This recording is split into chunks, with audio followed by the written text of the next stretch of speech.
سے پہلے ہی یہ سب کچھ ہو گیا. اسی پہ بات کریں گے. پولیٹیکل اینالسٹ ڈاکٹر اسامہ نے ہمیں جوائن کیا ہے. ڈاکٹر اسامہ, کس طرح سے دیکھتے ہیں فریڈم آف ایکسپریشن یا جرنلزم کو 7 اکتوبر 2023 سے پہلے اور اس کے بعد, اور خاص طور پر بڑے بڑے ادارے, بی بی سی ہو گیا, CNN ہو گیا, فاکس نیوز ہو گیا, یہاں پہ اسکائی ہے, کس طرح سے انہوں نے اپنا رول ادا کیا اور کتنا مختلف رہی ان کی جرنلزم الجزیرہ سے یا ان میڈیا آؤٹلیٹ سے جو کہ غزہ کی جو جینوسائیڈ تھی وہ دکھاتے رہے؟ جی بہت شکریہ نیلم اور احمد آپ کا سوال کے دو حصے ہیں اگر میں سمجھ پایا اس کو. کہ پہلا حصہ تو یہ ہے کہ 7 اکتوبر کے بعد فریڈم آف ایکسپریشن کے اوپر اور خاص طور پہ میڈیا کے اوپر کیا ضرب لگائی گئی اور کتنی آزادی ملی. دوسرے الفاظ میں یہ دیکھیں تو ایک حصہ تو متعلق ہے براہ راست اسرائیل سے کہ اسرائیل نے اس 7 اکتوبر کے بعد میڈیا کو کتنی آزادی دی. اور دوسرا اس کو اگر ہم دوسرے حصے میں دیکھا جائے تو پوری دنیا کے اندر میڈیا نے کس طریقے سے غیر جانبدارانہ کوریج کی غزہ کی جنگ کی. تو اگر ہم اسرائیل کی بات کریں تو اسرائیل کے اندر آپ کو یہ پتہ ہے کہ پہلے ہی دور کے اندر جیسے ہی غزہ کی جنگ شروع ہوئی سب سے پہلے جو ہے وہ الجزیرہ کو بین کیا گیا, الجزیرہ کی نشریات کو بین کیا گیا, اور اس کے بعد جتنے بھی صحافی تھے الجزیرہ کے ان کو چن چن کے قتل کیا گیا. یہ تو اسرائیل کی جانب سے غزہ کی جنگ کے دوران کیا گیا. دوسرا یہ ہوا کہ اسرائیل نے اور اس کے بعد بھی جو پوری دنیا کے اندر جو میڈیا جو کچھ دکھا رہا تھا اس کو تھریٹ کیا اور اس کو منع کیا کہ وہ غزہ کی جنگ کی کوریج کو یک طرفہ نہ کرے. جو دنیا کے دیگر ممالک ہیں خاص طور پہ مغربی میڈیا ہے اس کی کوریج جو ہے وہ غزہ کی جنگ کے حوالے سے بہت سارے نام لیے جا سکتے ہیں ٹی وی چینل کے, لیکن میں نہیں لینا چاہتا یہاں پہ کسی کا. ان کی کوریج جو ہے وہ یک طرفہ رہی اور غزہ کی جنگ کے حوالے سے جو ایٹراسٹیز تھیں, جو تباہ کاریاں تھیں, جو قتل عام تھا, جو جینوسائیڈ تھا, نسل کشی تھی, اس کو نہیں دکھایا انہوں نے. لیکن میں یہ سمجھتا ہوں کہ بی بی سی مغربی میڈیا کے اندر ایک ایسا نام ہے کہ جس نے اس کی کوریج کو کہ بہت زیادہ میں یہ سمجھتا ہوں کہ نیوٹرل رہ کر نہیں کی, لیکن اس کی کوریج پھر بھی بہت زیادہ غیر جانبدار تھی. اور بی بی سی نے حد المقدور کوشش کی ہے کہ اس چیز کو اسی طریقے سے دکھایا جائے جس طریقے سے ہے. وہ مکمل طور پہ تو نہیں میں کہہ سکتا کہ 100% بی بی سی نے اس طرح کیا ہے, لیکن خاص طور پہ غزہ کے الاہلی ہاسپٹل کے اوپر حملہ جو اسرائیل نے کیا جس کے اندر 500 سے زائد زخمی جو اس وقت ہاسپٹل کے اندر زیر علاج تھے مر گئے پہلے ہی حملے کے اندر, اس کی کوریج کے بعد سے ایک تنازع پیدا ہوا اور بی بی سی نے اپنی جرنلسٹک انٹیگریٹی کو, جرنلسٹک ایتھکس کو اپہولڈ کیا اور اس کا مظاہرہ کیا, اور اس نے اپنی خبر کی صداقت پہ نہ صرف قائم رہا بلکہ اسرائیل کے براہ راست پروپیگنڈے کا بھی اس نے جواب دیا, اس کی دھمکیوں کا بھی جواب دیا. تو میں سمجھتا ہوں کہ غزہ کی جنگ کے حوالے سے مغربی میڈیا کے اندر چند ایک نام جن کو آپ لے سکیں اس میں سے بی بی سی کا ہے, اور فریڈم آف ایکسپریشن کے حوالے سے بھی جبکہ پوری دنیا جو ہے وہ طاقتوں کے آگے لیٹ گئی تھی تو بی بی سی ایک ایسا نام تھا کہ جس نے حد المقدور رجسٹنس کی ہے نیوٹرل میڈیا میں یا انٹرنیشنل میڈیا میں, اور اس نے اس چیز کو دکھایا ہے.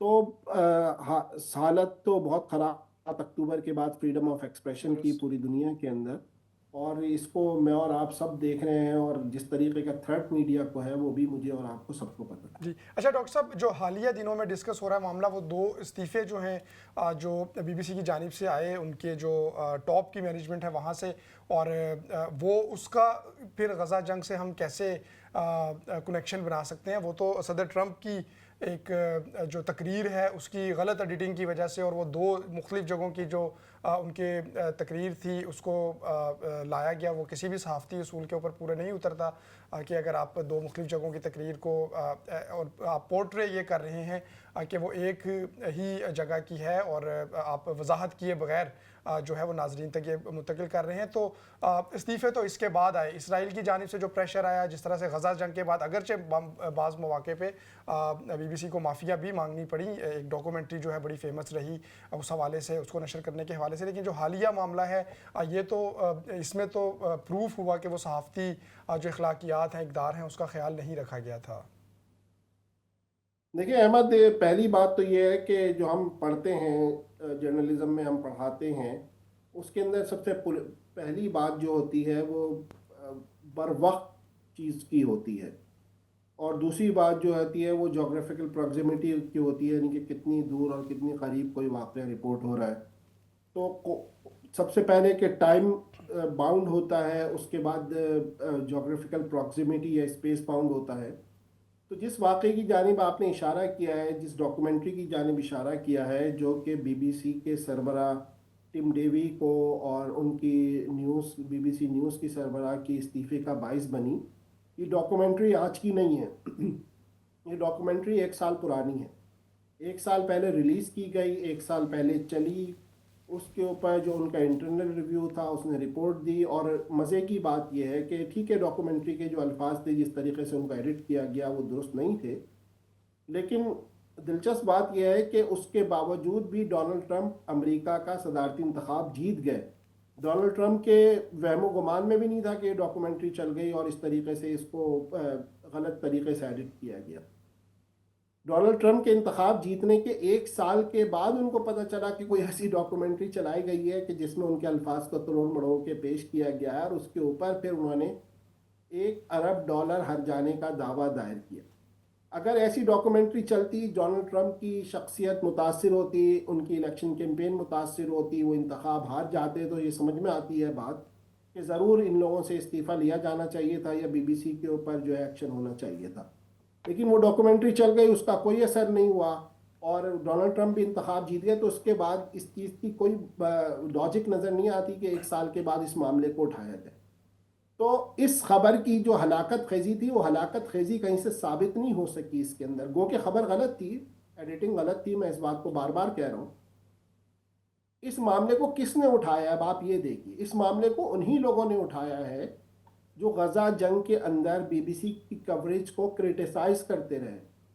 और गजा के अंदर जो डॉक्यूमेंट्री चलाई गई जिसका आपने तस्करा किया, उस डॉक्यूमेंट्री के अंदर भी कोई फैक्चुअल पोजीशन के अंदर कोई फ़र्क नहीं था। फैक्चुअल पोजीशन खुद बीबीसी के इंटरनल रिव्यू ने माना है कि फैक्चुअल पोजीशन यही थी। सिर्फ इल्ज़ाम यह है कि जो उस डॉक्यूमेंट्री का नैरेटर था या उस डॉक्यूमेंट्री को बताने वाला था स्टोरी को, वो हमास की एक वजारत के डिप्टी वज़ीर का बेटा था। अब जाहिर सी बात है, मैं भी गज़ा के अंदर रहूं और मैं मेरा बाप किसी ओहदे पर हो तो उससे हक़ाइक़ तो तब्दील नहीं होते। हक़ाइक़ को तो उसने ट्विस्ट नहीं किया।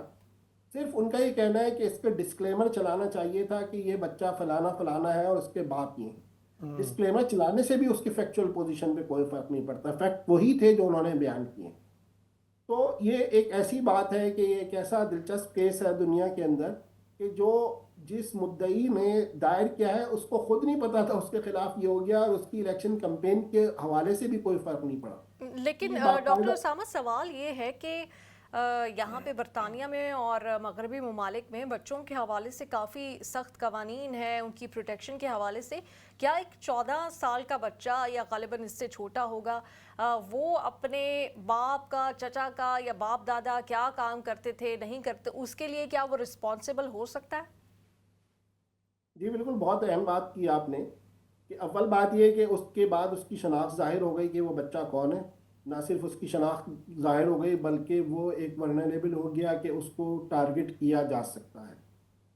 और मैं कहीं और की बात नहीं करता, ये मलाला यूसुफजई की आप देख लीजिए एग्जाम्पल, कि जब मलाला की डायरियाँ छपनी शुरू हुई बीबीसी के अंदर, ये चला कि ये खातून या ये लड़की ये है, तो उसके बाद उसको टारगेट किया गया।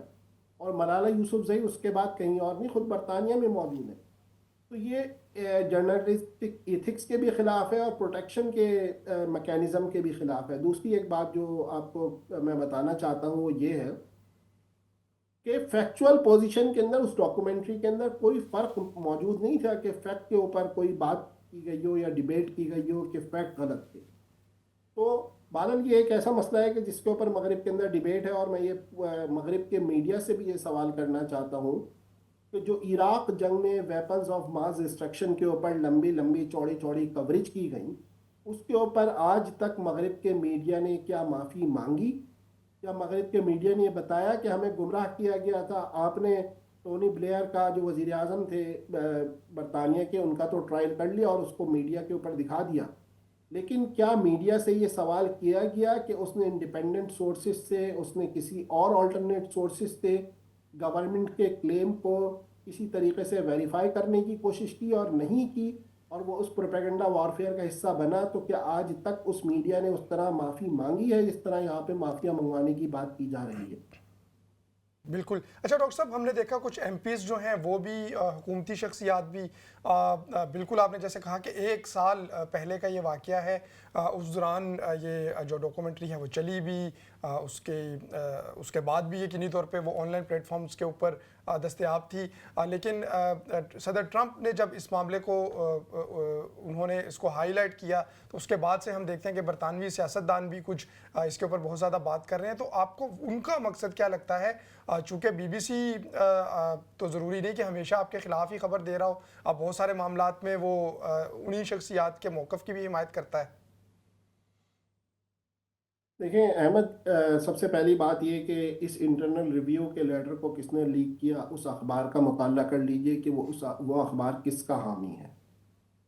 और दूसरी बात, उसके बाद आप ये देख लीजिए कि वो सियासतदान जो इसके ऊपर एक शोर शराबा मचा रहे हैं वो किसके हामी हैं। ये दोनों चीज़ें आपके सामने मौजूद हैं। और वो सियासतदान जो इस वक्त मुतालबा करके एक चाय की प्याली में तूफ़ान लाने की कोशिश कर रहे हैं, वो वही सियासतदान हैं जो गुज़िश्ता 1 साल से लेबर पार्टी की हुकूमत को इस बात पे मुतनब्बे कर रहे थे कि फ़लस्तीन को बतौर रियासत तस्लीम ना किया जाए। और अब इस महीने के अंदर जो होम ऑफिस की डॉक्यूमेंट आया है उसके अंदर फ़लस्तीन को बतौर रियासत न सिर्फ तस्लीम कर लिया गया है बल्कि फ़लस्तीन के पासपोर्ट के ऊपर वीज़ा भी बरतानिया का जारी किया जाएगा। तो इसके बाद जो लोग इसके मुर्तकिब हुए, उनके नज़र में कि इस जुर्म के मुर्तकिब हुए, उन्होंने फ़लस्तीन को बतौर रियासत तस्लीम किया है, तो उसके अंदर सबसे पहली पोजीशन जो है वो बरतानवी वज़ीर आज़म की है, सर केयर स्टारमर की, कि उनको हटाया जाएगा। और इस हवाले से एक लॉबिंग बहुत पहले से शुरू की कर दी गई है। अब गुज़िश्ता दिनों से दोबारा फिर खबरें गर्म हैं कि इस जो बरतानिया में, क्योंकि हर 6 माह के बाद बजट आता है, इस बजट के बाद फिर ये लॉबिंग की जाएगी कि केयर स्टारमर को हटाया जाए। और केयर स्टारमर का कोई जुर्म नहीं है, सिर्फ जुर्म ये है कि क्योंकि उसने फ़लस्तीन को बतौर रियासत तस्लीम किया है, तो लिहाजा ये तमाम की तमाम चीज़ें, इस डॉक्यूमेंट्री का उठाना, बीबीसी के ऊपर दबाव डालना, बीबीसी के सरबराह के इस्तीफ़े का ऐलान करवाना और भी दीगर चीज़ें जो अभी तक चल रही हैं, वो सब इसी का हिस्सा है कि गवर्नमेंट को जो है वो अंडर ट्रायल लाया जाए, गवर्नमेंट को प्रेशर के अंदर लाया जाए। और दूसरी बात यह कि बरतानवी मीडिया को और ख़ास तौर पे बीबीसी को, जिससे दोनों लोग बहुत ज़्यादा खुश नहीं हैं, यानी कि प्रो फ़लस्तीनियन प्रोटेस्टर्स जो हैं वो भी बीबीसी से बहुत ज़्यादा खुश नहीं हैं उनको, लेकिन जो दूसरे लोग हैं जो उनके मुखालिफ हैं वो ये चाहते हैं कि बीबीसी को हमारी लाइंस के ऊपर काम करना चाहिए, बीबीसी को हमारी लाइंस से नहीं हटना चाहिए। तो अब जो भी नया सरबरा बीबीसी का आएगा, जैसे भी आएगा, वो अब इस प्रेशर के अंदर रहेगा कि उनको उनकी बात को मान के चलना है। इसी तरह गवर्नमेंट के अंदर अगर सर केयर स्टारमर सर्वाइव कर जाते हैं तो उसके बाद भी उनके ऊपर एक तलवार लटकती रहेगी कि जो लोग इस हवाले से प्रोटेस्ट कर रहे हैं कि फ़लस्तीन को बतौर रियासत तस्लीम ना किया जाए, तो उनको भी कोई ना कोई लेवरेज देना पड़ेगा। डॉक्टर उसामा, मैं आपसे एक अहम सवाल ये भी पूछना चाहूँगी कि ये तो इदारे ने ख़ुद ही अपने बारे में इन्वेस्टिगेट कर लिया था कि यहाँ पर उनसे एक चूक हुई है या गलती हुई है।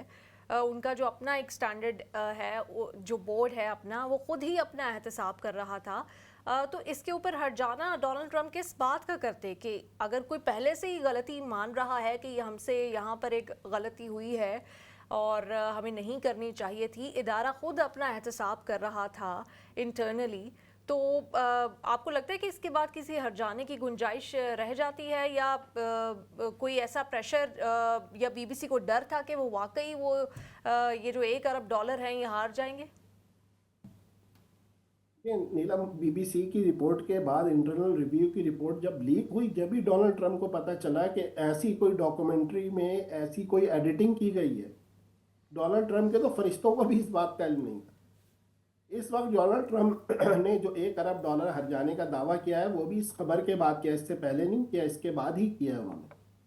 और डोनाल्ड ट्रंप का ये मुतालबा करने का मकसद ये है कि वो मीडिया को एक हद में लाना चाहते हैं और बीबीसी को भी एक हद में रखना चाहते हैं। वो अमेरिका के अंदर भी बहुत सारे मीडिया के ऊपर हट जाने कर चुके हैं। ये उनका एक आप समझ लीजिए कि उनका एक प्रोफेशन है कि वो हरजाने करते हैं और लोगों को जो है वो प्रेशर में लाते हैं। हो सकता है कि हुकूमत कोई माफ़ी तलाफ़ी कर ले, लेटर लिख दे बीबीसी, तो वो $1 अरब के हर्जाने का दावा ना करें, लेकिन बहरहाल वो ये चाहते हैं कि बीबीसी को अपने प्रेशर के अंदर रखा जाए। सही। ये भी बताया जा रहा है कि बीबीसी की जानिब से इस हवाले से अपॉलॉजी भी सामने आ चुकी है। डॉक्टर उसामा, इस अहम टॉपिक के ऊपर, अहम इशू के ऊपर हमने आज आपका कॉलम भी पढ़ा है और अभी भी आपने अपने ख़यालात का काफ़ी डिटेल में इज़हार किया और जो मुख्तलिफ फैक्टर्स इसमें इन्वॉल्व हैं उनका आपने तज़किरा किया कि किस तरह से बीबीसी जो कि जिसको पूरी दुनिया में एक बहुत ज़्यादा कदर की निगाह से देखा जाता है, उसकी क्रेडिबिलिटी जो है उसको सराहा जाता है। वो अलग बात है कि 7 अक्टूबर 2023 के बाद काफ़ी सारे सवालात उठे हैं, उसकी तारीफ़ की जाती है, उसको प्रेशर में लाने की कोशिश कर रहे हैं। फिर बरतानवी गवर्नमेंट में जो तब्दीलियाँ इस वक्त पोटेंशियल डेंजर जो है महसूस किया जा रहा है, जो चैलेंज महसूस किया जा रहा है, उसके हवाले से भी आपने बात की कि शायद हो सकता है बहुत सारे लोग ऐसा सोच भी रहे हैं कि केयर स्टार्मर को फ़लस्तीनी रियासत को तस्लीम करने की सज़ा भी दी जा सकती है। बहुत सारे हलकों में इस हवाले से गुफ्तगू भी जारी है। बहुत शुक्रिया डॉक्टर उसामा, आपने हमें ज्वाइन किया।